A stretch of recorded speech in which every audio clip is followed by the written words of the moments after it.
Hi, I'm Brian Freeman, and I'm going to read the first chapter of my thriller, Alter Ego.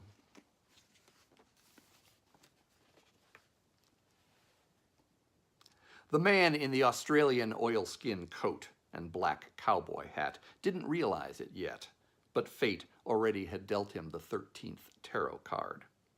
A skeleton on a white horse rode his way, bringing death. He had 90 seconds to live. He struggled through knee-deep snow past skeletal birches and evergreens that shook their hunched shoulders at him. The bitter, driving wind in his face was so cold it actually burned. Under the clouds, the night was black with no moon or stars. He used a flashlight to make his way back to the lonely highway. When he looked behind him, he saw wind and snow filling in his footsteps. Soon there would be no evidence that he'd been here at all. An owl hooted above him. The bird was close by, but then it lifted invisibly over the high trees, as if alarmed by his arrival. Its mournful calls got farther away. Owls were another harbinger of coming death, but he didn't think about that. He was a summer man in a winter place. It was January in the empty lands northwest of Duluth. The coat he wore would have been fine for a Florida cold front, but not for the sub-zero temperatures here. His leather gloves were unlined. His feet inside his boots were wet from the deep snow. The cowboy hat left his ears exposed, and he wore no scarf over his face. He'd been outside for half an hour. Skin froze in 10 minutes. The trail back to the road felt endless. He didn't recall traveling so far on his way in, but if you were hiding something you didn't want anyone to find, you had to look for the most remote section of the forest. Adrenaline had propelled him at first, but now he was simply numb. He was ready to get away and go back home to the south.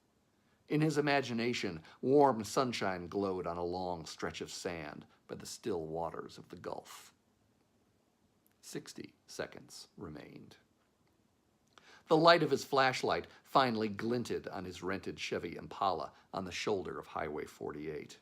Its windshield was already dusted over with fresh snow. He trudged the last few steps and climbed inside. He switched on the engine and waited for warm air to blast through the vents. In the mirror, he saw his face, which was mottled white. He left his hat on.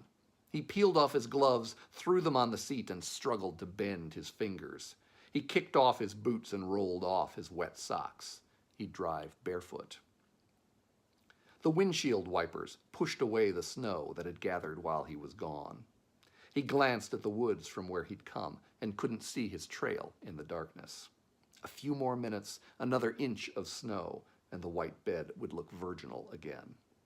He drove away fast, kicking up a white cloud behind him. His speed was reckless.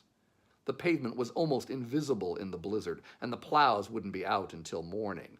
Even so, he wanted to put as much distance as he could between himself and the place where he'd stopped. He grabbed his phone from the inside pocket of his coat. The signal was weak here, but he punched a single speed dial number with his thumb. He'd used the phone only to call that one number.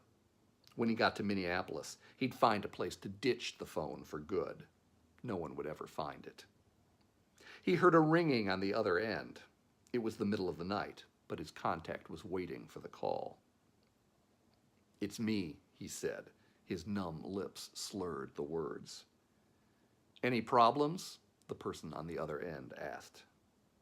"No." "Where are you?" "I'm leaving town." "Okay, good luck." That was all. He hung up the phone. If he'd glanced out the window next to him, he might have seen the skeleton keeping pace with his car and counting off the last few seconds with the bones of its hand. 10, 9, 8. Headlights shone in the opposite lane. There were only 2 vehicles out on the snow-swept road, his Impala and a truck roaring northward toward him. He leaned forward, squinting. Something strange was happening. The truck's lights blinked at him. A shadow came and went in front of them. He heard a bass horn, a thud, and a quick screech of tires. His heart pounded, but the truck passed him safely with a shudder of wind.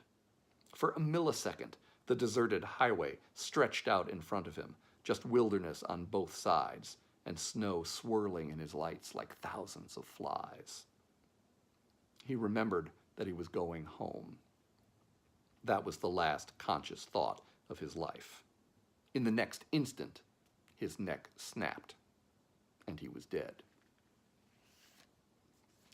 Well, that's how Alter Ego begins. If you want to keep listening, it's available right now in hardcover, ebook, and audio. You can find out more about the book and about all of my novels at my website, bfreemanbooks.com. Happy reading.